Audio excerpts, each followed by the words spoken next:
Assalamualaikum sahabat Islami keren. Dajjal ialah salah satu makhluk Allah yang kemunculannya menjadi salah satu tanda besar hari kiamat. Ia sangatlah berbahaya, saking berbahayanya hingga keluarnya Dajjal itu sangat dikhawatirkan oleh para nabi. Karena ia akan datang menemui manusia akhir zaman untuk menyesatkan mereka dengan cara memperlihatkan kelebihan dan sihirnya agar manusia akhir zaman mau menyembahnya. Bagi umat Islam pasti sudah tidak asing dengan nama Dajjal ini. Tapi sayangnya masih banyak orang-orang kita salah persepsi saat mendengar sebutan nama Dajjal itu sendiri. Orang-orang beranggapan bahwa Dajjal itu ialah makhluk aneh yang hanya memiliki satu mata di tengah keningnya dan menganggap ia merupakan makhluk gaib layaknya seperti iblis. Dan dikarenakan zaman sekarang makin modern, malahan membuat sebagian orang menganggap kemunculan Dajjal ini hanyalah sebuah karangan dan dongeng belaka. Untuk menjawab pemahaman itu, yuk simak video ini sampai habis agar kita mengetahui siapa Dajjal yang sebenarnya dan agar kita tidak termakan tipu dayanya kelak kalau dia muncul di era kehidupan kita. Sebelum kita mulai, jangan lupa subscribe ya, karena subscribe tidak memungut biaya dan juga tidak mengurangi jatah umur kita hidup di dunia. Gitu ya.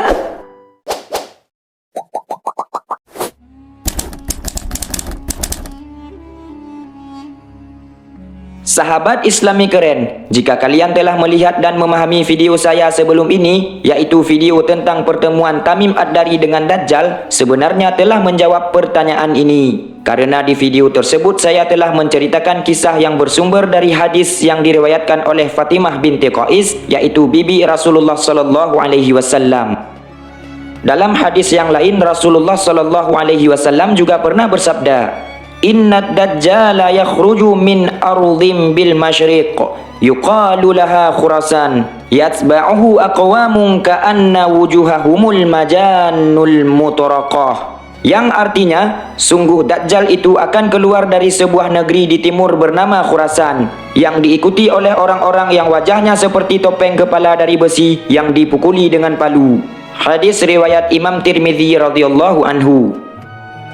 Sahabat Islami keren, di dalam Al-Quran memang tidak disebutkan secara langsung tentang si Dajjal ini. Tapi jika kita kembali kepada hadis, maka akan kita dapati sangat banyak hadis sahih yang menjelaskan tentang adanya Dajjal. Bahkan Rasulullah sallallahu alaihi wasallam juga menyarankan kita untuk membaca doa perlindungan dari fitnah Dajjal dalam setiap solat kita. Doa tersebut adalah sebagai berikut. Allahumma inni a'udzubika min adzabil qabri wa min adzabin nari jahannam wa min fitnatil mahya wal mamat wa min fitnatil masihid dajjal. Yang artinya, ya Allah, sesungguhnya aku berlindung kepadamu dari azab jahannam, azab kubur, dari fitnah kehidupan dan kematian, dan dari keburukan fitnah dajjal. Hadis riwayat Imam Bukhari dan Imam Muslim radhiyallahu anhuma. Sahabat Islami keren, karena sangat pasti akan kedatangannya untuk menyesatkan manusia akhir zaman, hingga membuat Rasulullah sallallahu alaihi wasallam menganjurkan kita membaca doa tersebut pada sesudah bacaan tahiyat dan sebelum salam pertama solat kita.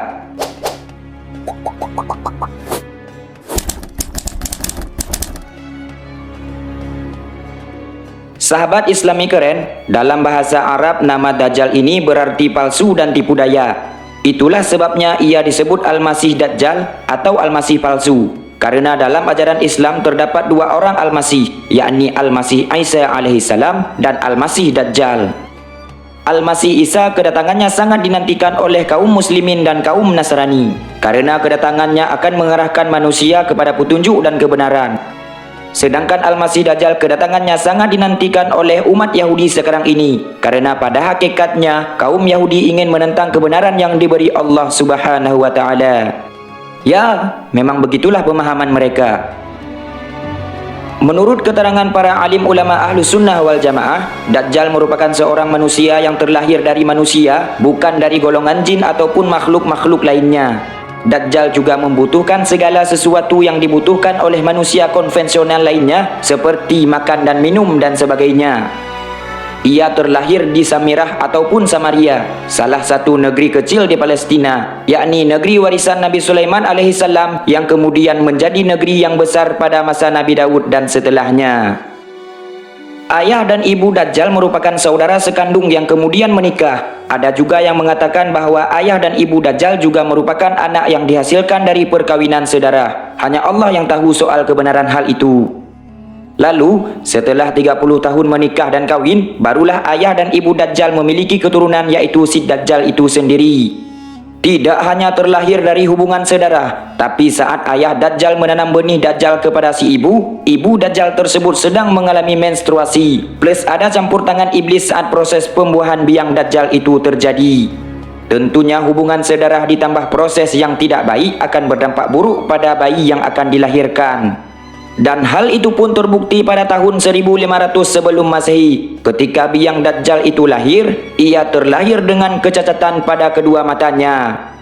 Ya, Dajjal memiliki dua mata seperti manusia lainnya. Namun sayangnya, ketika ia lahir, kedua matanya itu dengan kondisi kecacatan. Imam Al-Qadhi Iyad rahimahullah berpendapat bahwa kedua mata Dajjal itu adalah cacat. Mata yang dihapus adalah mata yang padam. Maksudnya mata yang hilang cahayanya, yaitu mata yang sebelah kanan sebagaimana dijelaskan dalam riwayat Ibnu Umar. Adapun mata yang kiri adalah mata yang di depannya ada daging tebal. Maksudnya adalah mata cacat yang tertutupi kulit tetapi masih bisa berfungsi. Jadi intinya, Dajjal itu tidak seperti yang digambarkan dengan mata satu di keningnya. Dan ia bukanlah makhluk aneh-aneh seperti iblis apalagi alien. Dajjal hanyalah manusia biasa yang memiliki sihir luar biasa. Maksudnya gini, Dajjal kan tujuannya untuk mendapatkan banyak pengikut dari golongan manusia akhir zaman. Nah, kalau bentuknya aja udah aneh-aneh kayak iblis ataupun alien, yang ada semua manusia akan lari saat melihat Dajjal karena takut pada bentuknya. Jadi gagal dong misinya kelak. Kalau misinya gagal, berarti jatuhnya udah keluar dari ketetapan Allah dong. Makanya pemahaman seperti ini tidak tepat ya.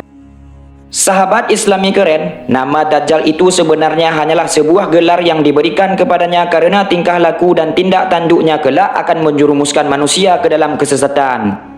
Dajjal lahir 100 tahun sebelum kelahiran Nabi Musa alaihissalam, dan ia juga memiliki nama Musa sama seperti Nabi Musa alaihissalam. Karena terdapat dua orang Musa di kalangan Bani Israel, maka Musa Dajjal diberi nama Musa Samiri untuk membedakannya dengan Nabi Musa alaihissalam. Dan dinisbatkan nama Samiri kepada Dajjal yaitu untuk menunjukkan bahwa ia berasal dari negeri Samirah, sebuah negeri kecil di Palestina. Karena Dajjal juga hidup sejaman dengan Nabi Musa alaihissalam dan Nabi Harun alaihissalam, ia bahkan sempat menyesatkan umat Nabi Musa tersebut ketika Nabi Musa pergi ke Bukit Tursina untuk mendekatkan diri kepada Allah.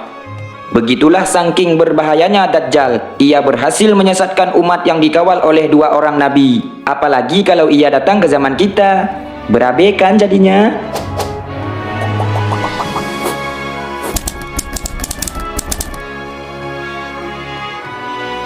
Sahabat Islami keren, Rasulullah SAW telah menggambarkan ciri fisik Dajjal tersebut agar kita mengenali Dajjal dan menjauhinya kalau seandainya Dajjal telah tiba di masa kita. Dajjal memiliki bentuk tubuh yang agak besar jika dibandingkan dengan manusia pada umumnya. Hal ini wajar-wajar saja sih, karena mengingat Dajjal ialah manusia yang terlahir pada zaman Nabi Musa yang notabene-nya berpostur lebih besar dari manusia-manusia konvensional zaman sekarang. Meskipun berbadan agak besar, namun ia cenderung pendek jika dibandingkan dengan manusia sejaman dengannya, dan termasuk tinggi jika kita membandingkan dengan manusia zaman sekarang. Selain itu, Dajjal juga memiliki rambut lebat serta keriting, mata kanannya buta, sedangkan mata kirinya picak yakni seperti buah anggur yang telah membusuk. Dahinya juga lebar, dan ada tulisan Ka, Fa, Roh di tengah-tengah dahinya. Lubang hidungnya lebar dan warna kulitnya putih agak kemerah-merahan. Cara jalannya juga aneh karena kakinya berbentuk letter O atau bagian lutut agak keluar sedangkan betis dan pergelangan kaki agak masuk ke dalam. Sahabat Islami keren, di waktu Dajjal keluar kelak, ia akan menunggangi keledai yang bisa terbang. Jarak antara kedua telinga keledai tersebut ialah 40 hasta. Keledai itu berwarna putih dan memiliki kekuatan satu langkahnya sama dengan 1 mil jaraknya.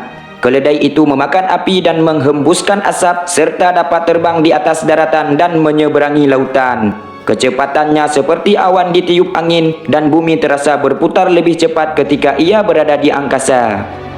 Wah, kalau kecepatan kendaraannya begini, pantesanlah kalau dalam waktu 40 hari saja Dajjal bisa mengelilingi bumi ini ya.